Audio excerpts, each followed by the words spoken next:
Kia ora. Well, a year ago today, the occupation of Parliament by anti-mandate and anti-vaccine protesters came to a violent end. It was the kind of protest we haven't really seen before in New Zealand, and one which won't soon be forgotten. I'm Caitlin Cherry, the editor of the Dominion Post, and with me is Kate Hanna. She's the director of the Disinformation Project. Kia ora, Kate. Kia ora, Caitlin. First, can you just remind us what the Disinformation Project is and what it does? So the Disinformation Project is an independent research organisation that I established in February 2020. And we look at the impact of misinformation, disinformation and conspiracy theories on Aotearoa New Zealand. So when it came to this protest, was this the start of a lot of that misinformation and disinformation, or is it happening before? So COVID-19 related mis and disinformation had kicked off right from the beginning of the pandemic. And what we saw at the beginning of 2022 was almost a culmination of a range of different narratives. People will remember that in the beginning of the early days, there were a lot of conversations about the origins of the virus and the severity of the virus. And those were really genuine and important questions that people needed to ask about a novel virus that we actually didn't have a lot of scientific certainty about.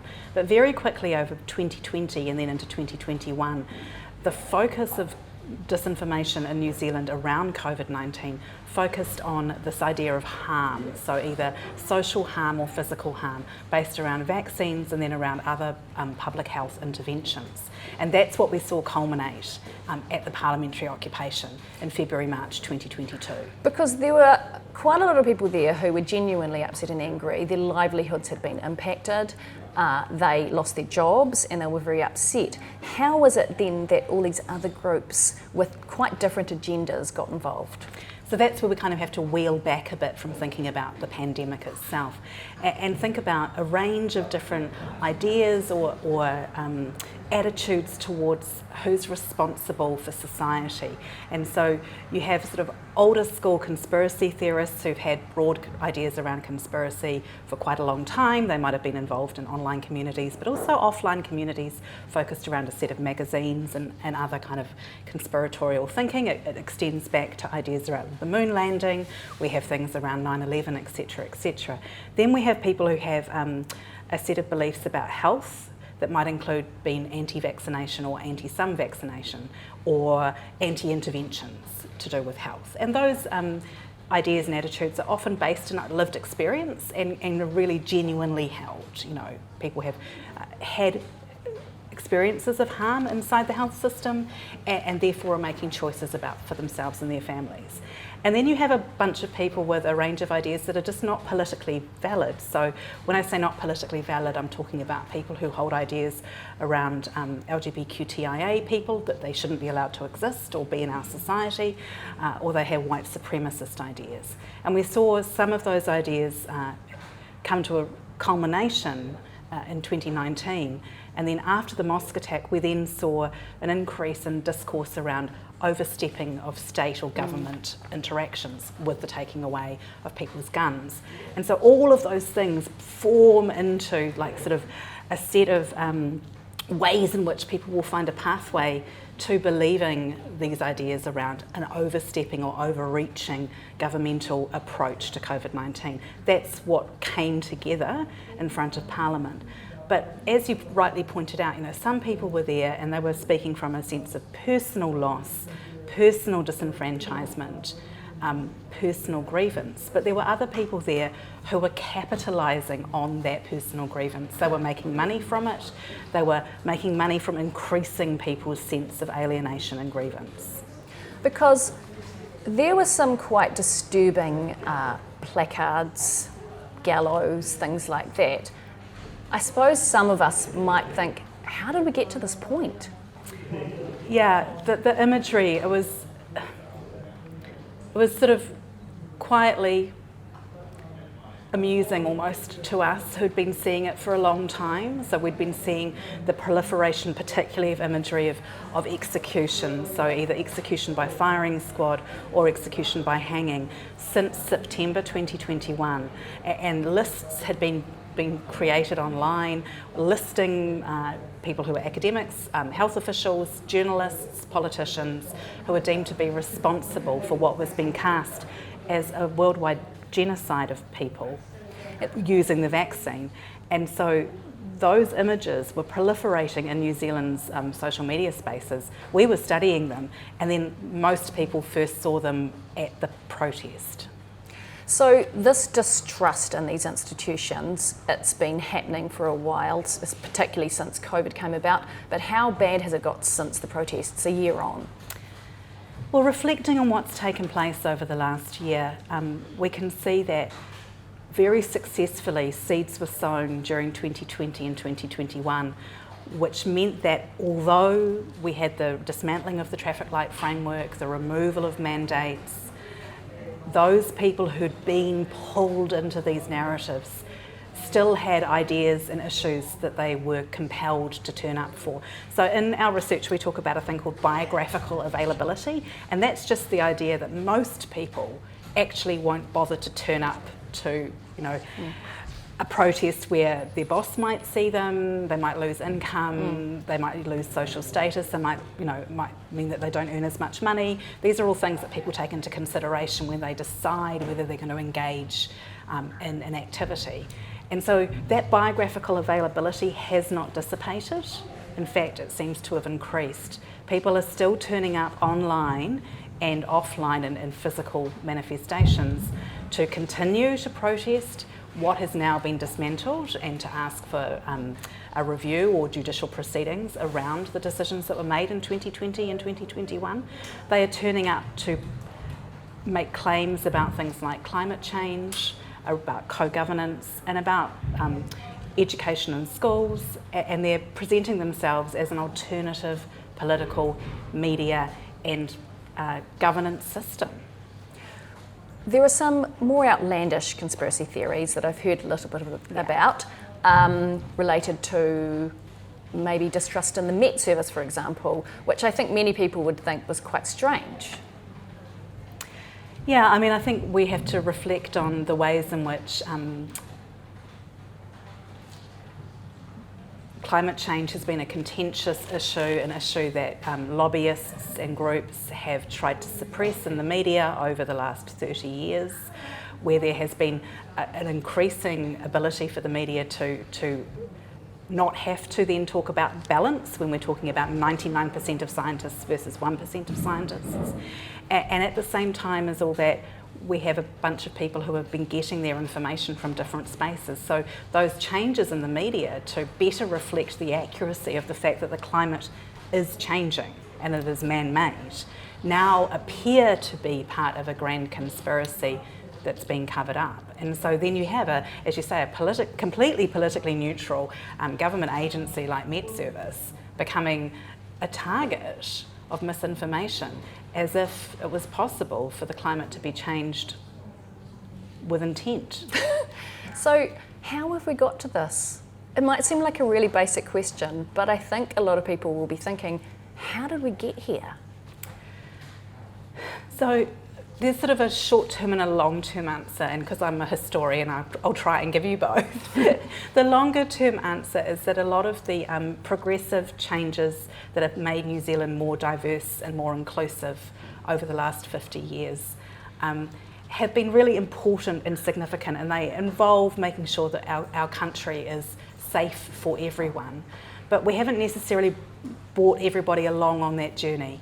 Then what's happened in the shorter term in the last 3 years, we need to think about that time period from March 15th, 2019 through until now. And we need to think about how a lot of the necessary changes, legislative changes, adaptations to the way in which we think about the past, changes to the history curriculum, etc., have resulted from that terrible harm that took place to our Muslim community in 2019.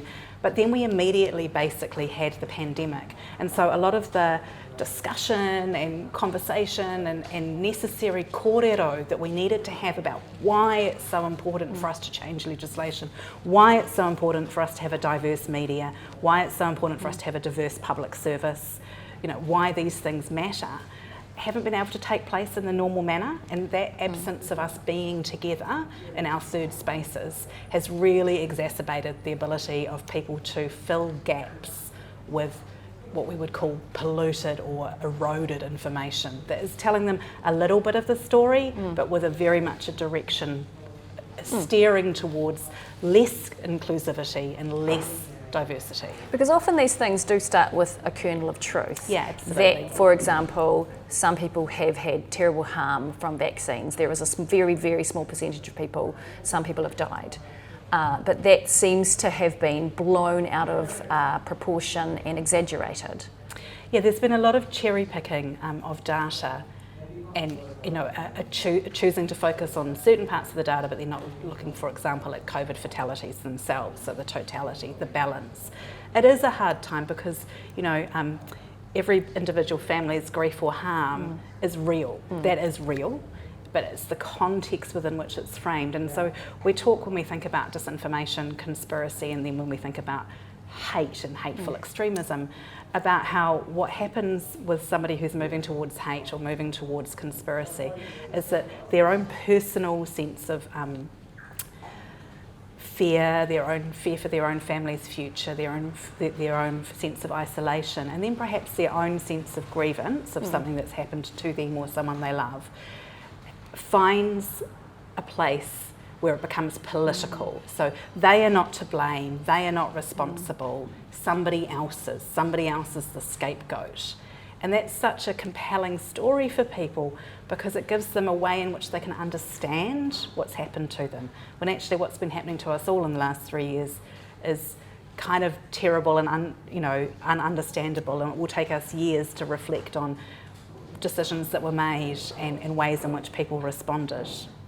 How much has the internet been responsible for a lot of this? And I'm talking really social media, because there's been a lot of this kind of misinformation, disinformation happening long before these cases. School shootings being denied, the terrible grieving in the States, the grieving parents being accused of staging it, which there have been court cases about. How much of it is that kind of rhetoric that's just spread around the world? The internet's a tool that we made, but we also made the conspiracies that the internet spreads. And I think probably one of the critical ways of understanding it is that we repeatedly see online references to one of the greatest conspiracies or most old school conspiracies of all time, which is a conspiracy from the 13th century, which is one of the hallmarks of anti-Semitism. So it's as old as the 13th century, wow, but it's as new as today.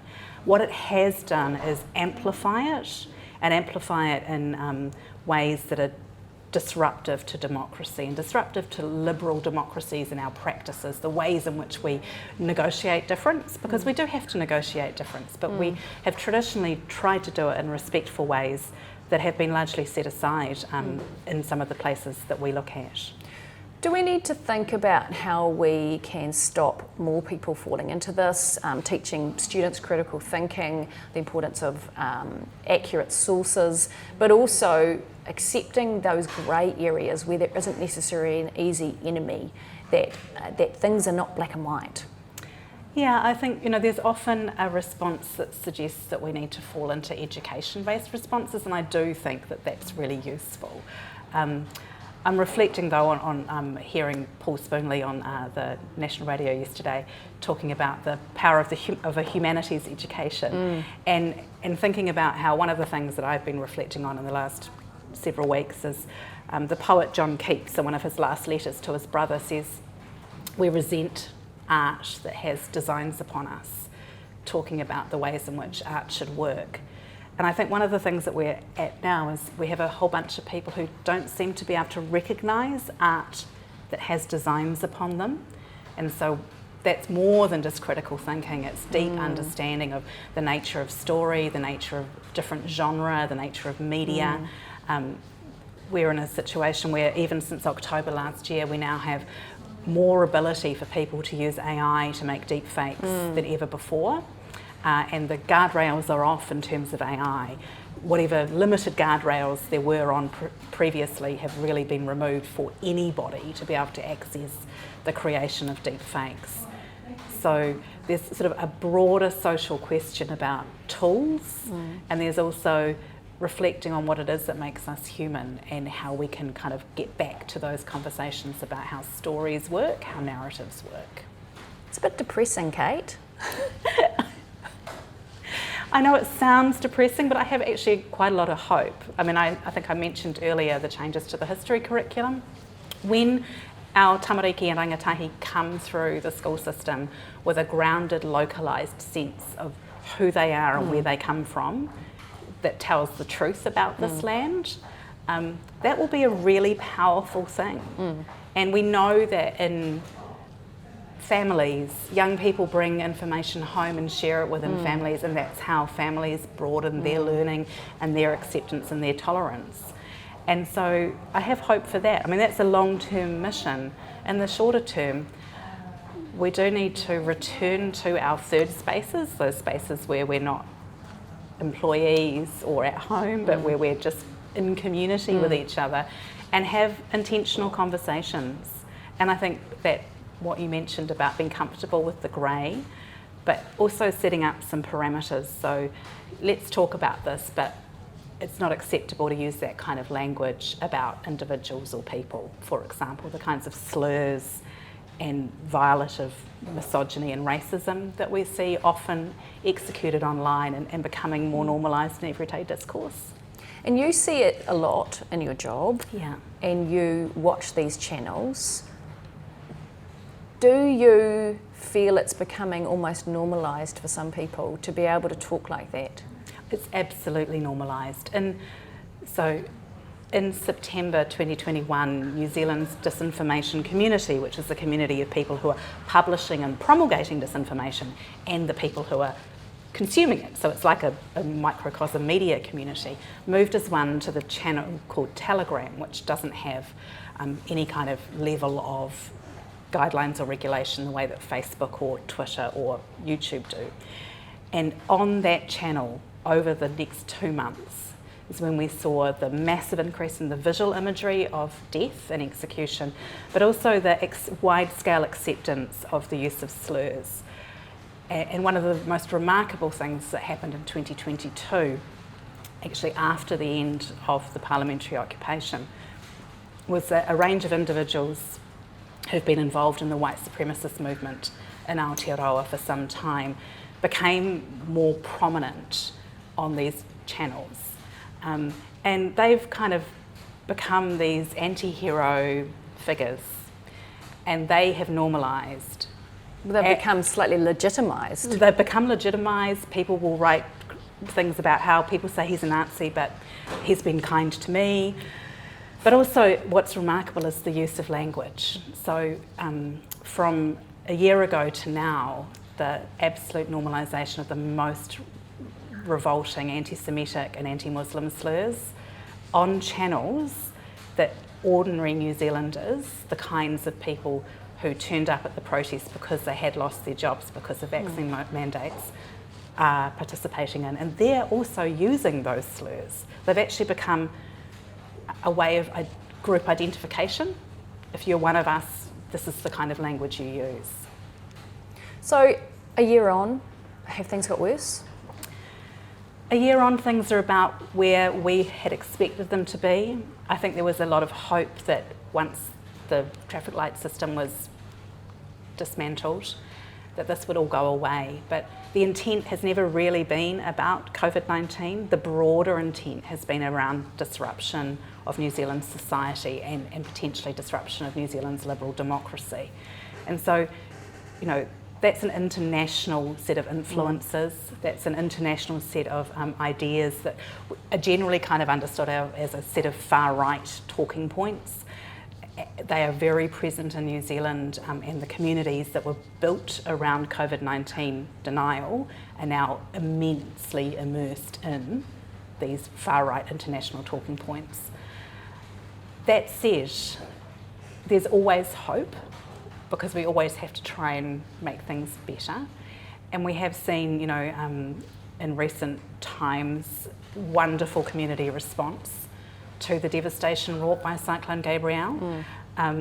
We've also seen a lot of disinformation and misinformation and a lot of politicising of issues around people's involvement or not in things like looting, etc. We've seen kind of racist slurs being bandied around online, etc. But at the heart of it, we've seen people come together, and it's in those coming together and those ordinary interactions that we will be able to move forward. But we also have to start talking about what the problem is.